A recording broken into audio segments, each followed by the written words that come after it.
All right, we're gonna see how long I last with this sweater because it's very cute, but it is also quite warm. If you hear any background noise, I apologize, that's the fan, but I'm trying to keep the aesthetic because I am ready for spooky season, even if it's still 90 degrees outside. Hey y'all, my name is Nat. I hope you're having a terrific day today, and for this video, we are gonna be doing my September wrap up. All right, before you get to anything bookish, make sure to hit like and subscribe down below, as well as tell me in the comments what was the best book you read in September. If it's not obvious, I am so glad October is here, but really, we need to round out September first. So let's dive into my wrap up. As per usual, let's start things out with my stats. This month, I read 18 books, which is fantastic. Across those 18, I read 6,173 pages. That does include converting audiobook hours to pages, but in regard to audiobook hours, I listened to roughly 68 hours this month, which is a lot.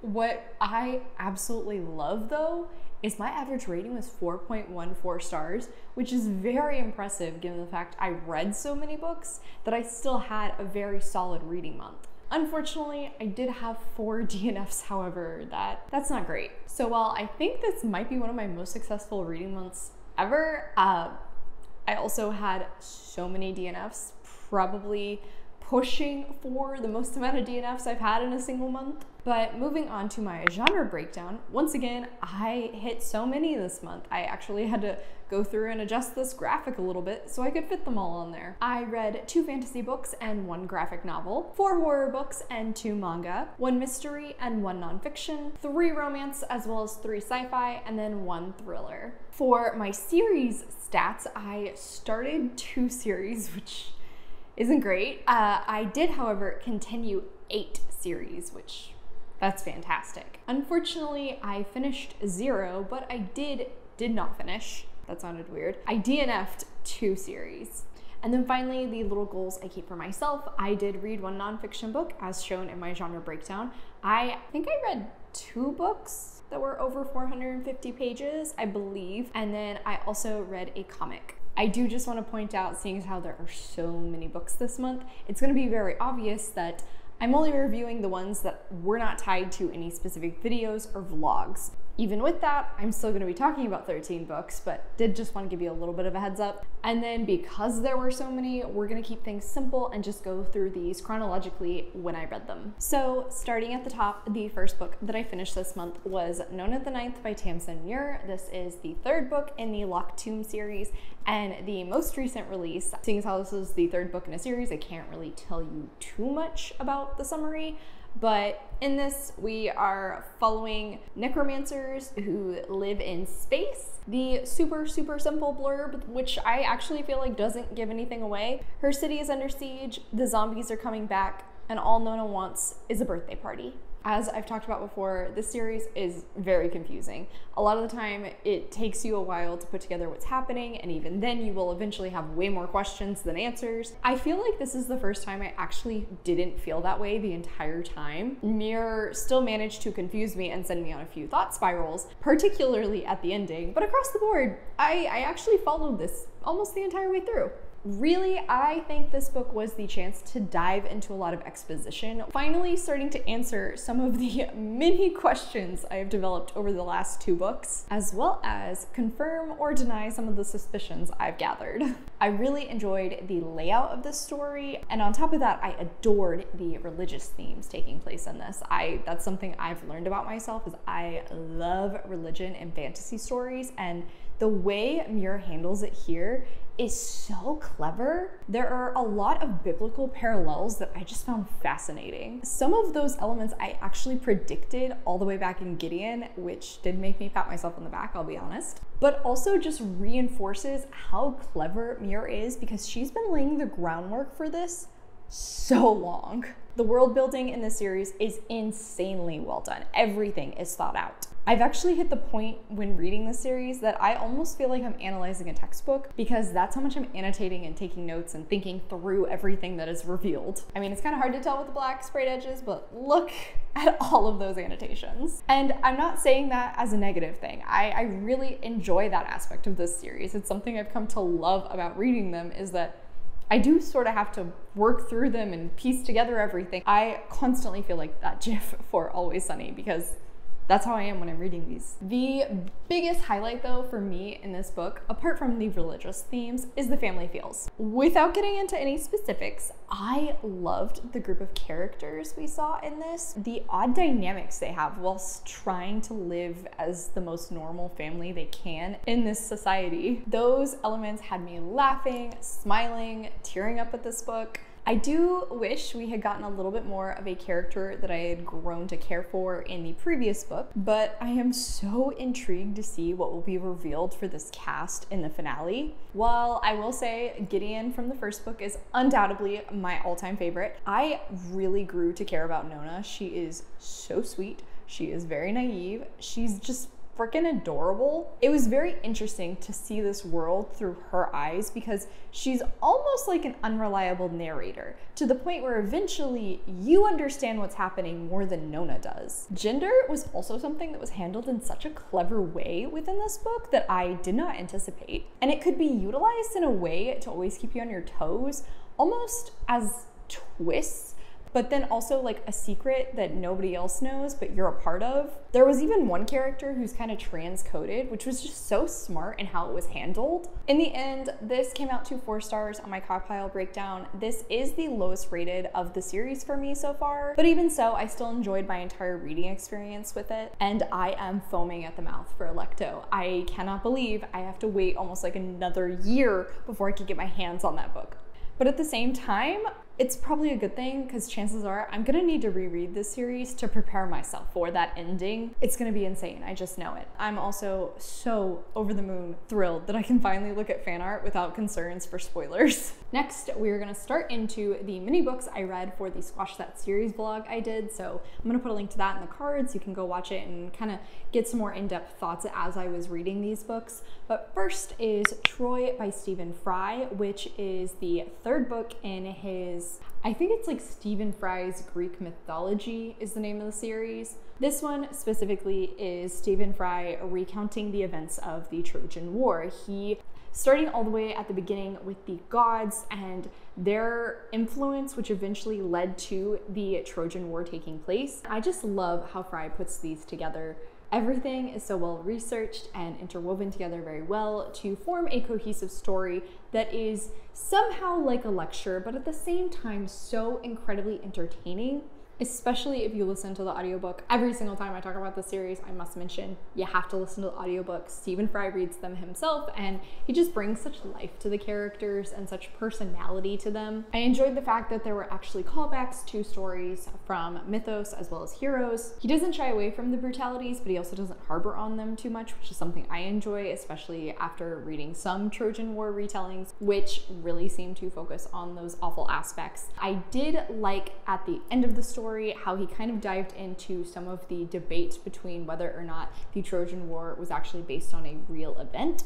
My biggest drawback with this though is there is so much buildup to the Trojan War actually taking place that once it starts, very quickly over. Even though the Trojan War lasts over 10 years, instead a lot of this book is focused on all of the different moving parts that eventually came together for this war to happen. So pacing was sort of weird in that regard because there's so much buildup and then eventually it's just over like that. So I did drop my rating for this one down to 4 stars in comparison to the last 2, which I gave 5, but I did still really enjoy this.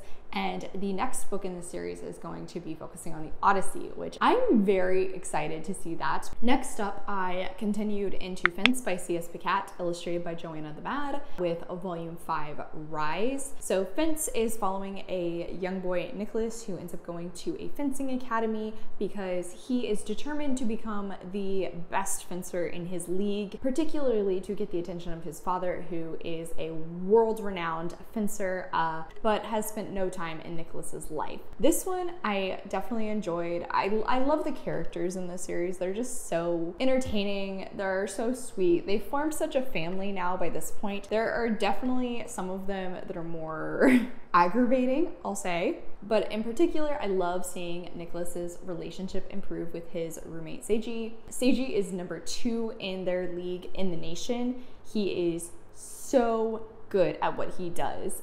but he's not great with people. Nicholas is really learning to grow. Although he has a natural talent for fencing, he is not as well trained as many of the other boys, and I love seeing how he's maturing and learning to really take from the experiences he has to try and improve himself. He's just so easy to root for, and I think that's a big part of why I continue reading these, because they're such easy, sweet, fun stories. I can't wait for the 6th one, which comes out in January. There is not a ton of depth in this series, so with that, this was a 4-star. It was exactly what I wanted, and it hit all of the feels I was expecting. Next up, I officially hit the full-length novel in the Murderbot series by Martha Wells, which is Network Effect. This is like the 5th book in this series, so I feel like I can't really give you a full synopsis. So this group of novellas and full-length novel are following Murderbot, a sentient killing being, exactly as their name suggests. However, they have overtaken their government module, which allows the company which owns them to control them. And though they continue to do their job protecting their clients and killing those who threaten them, at the same time, all they really want to do is just relax and binge watch TV shows, which is a big part of why I adore Murderbot, because they're such a freaking mood.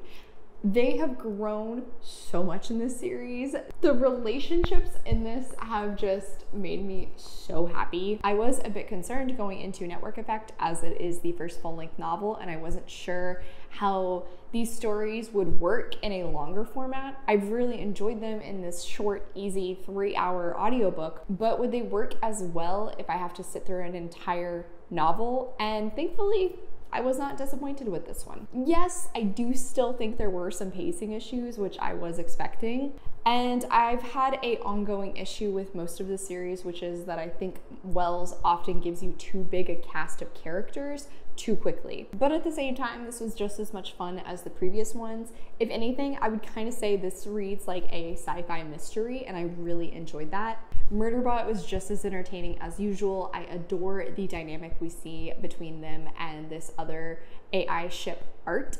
And then the way perspectives were handled in this was super cool. I'd actually love to see more of that in particular in the series in the future. This one ended up coming out to 4 stars, but the next one I read, which is Fugitive Telemetry, really leaned on the sci-fi murder mystery element, and I liked it so much more. Honestly, kind of hope the rest of the series matches this sort of setup. I loved seeing the situations Murderbot got themselves into because they didn't want to work with humans or humans didn't want to work with them, but at the same time, the connections they have continue to grow. The emotions, which it's odd to say emotions since they're AI, you can tell Murderbot is just becoming so much more human as the series progresses, and that's something I've really enjoyed with it. This one actually came out to 4.5 stars because I had a great time with this one. I am very excited for the 7th book in this series.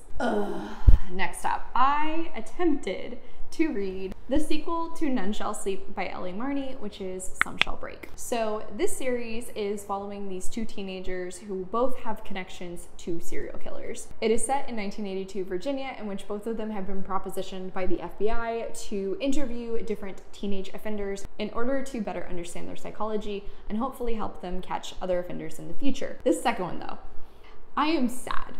This first one I really enjoyed. I think it's a cool setup. It's very YA Criminal Minds meets Silence of the Lambs. With that sort of a setup, you have to expect to suspend disbelief. Anytime teenagers are involved in murder mysteries, you just know you're gonna have to put away reality. Unfortunately for me though, the second one really pushed that. It hit the point where I couldn't anymore. The second one is about 3 months later after the prior book. The murderer they were interviewing in the first book has a twin sister. And for some reason, that twin sister is helping the FBI investigate active crimes in the second book. She really brings nothing specific to the table. She has no education in criminal investigation. She has no real experience like the other 2 characters do that benefits the FBI. And again, her twin brother is currently in prison for having murdered like 12 people. Yeah, the chances that she would be trusted to help on active investigations, that was really pushing it for me. But what officially just ruined it was when the female main character, Emma, puts herself into this very dangerous situation that first off, the FBI would have never agreed to. She automatically knows when she has met the serial killer. No real reason, no concrete evidence to back this up. She just knows. It's a feeling in her gut. Okay, when he offers her a drink of water, which she knows, she has figured out has to be spiked, she takes a drink of it. Are you kidding me? This woman is supposed to have literally survived 2 serial killers previously, and yet she does that? No. Yeah, no. That just pushed it into way too freaking much for me. So unfortunately, I ended up DNFing the second book.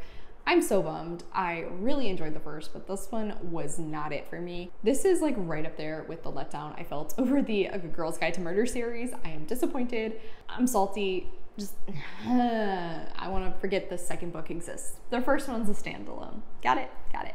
Unfortunately, the next book I read was not much better. I picked up Blackmail and Bibingka by 𝗖cie Manansala, the third book in the Tita Rosie's Cozy Mystery series. This was a book I read. That's about my feelings on it. I mostly tossed this on because I was doing that 24-hour Squash That Series readathon, and I had just enough time left to finish this book.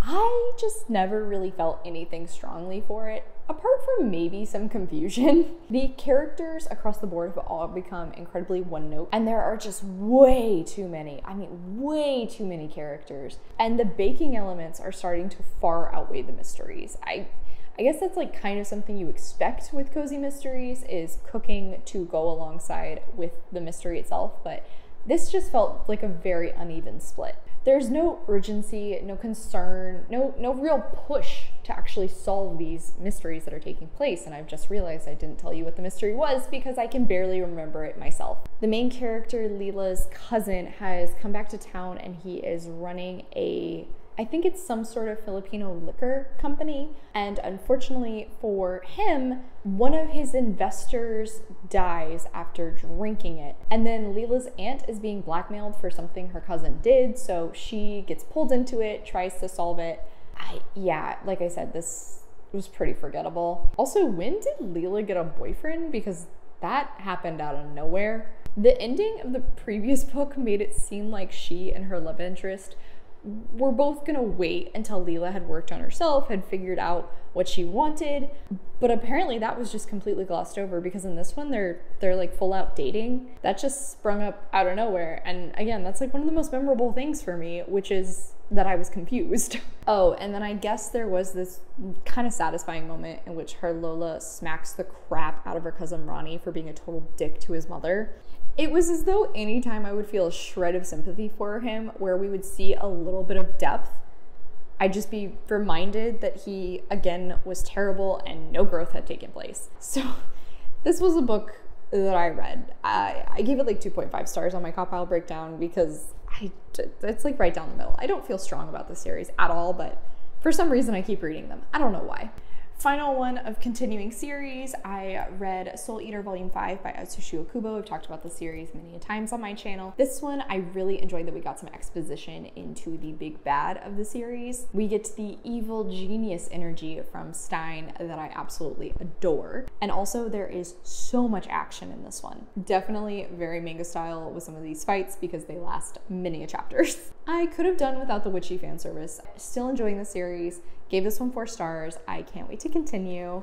I finally read Legends and Lattes by Travis Baldree. I buddy read this with 𝗖cie at Pretty Purple Polka Dots, who I'll link in the description down below. Definitely recommend giving her a follow. This is sold as high fantasy with low stakes. We are following a orc, Liv, who has decided to retire from raiding, and she ends up opening a coffee shop in this town where no one has ever heard of coffee. There is also a small sapphic romance that ends up happening with a woman who works for her. Everybody's been talking about this, and a lot of people have been loving it. I wanted to love it too.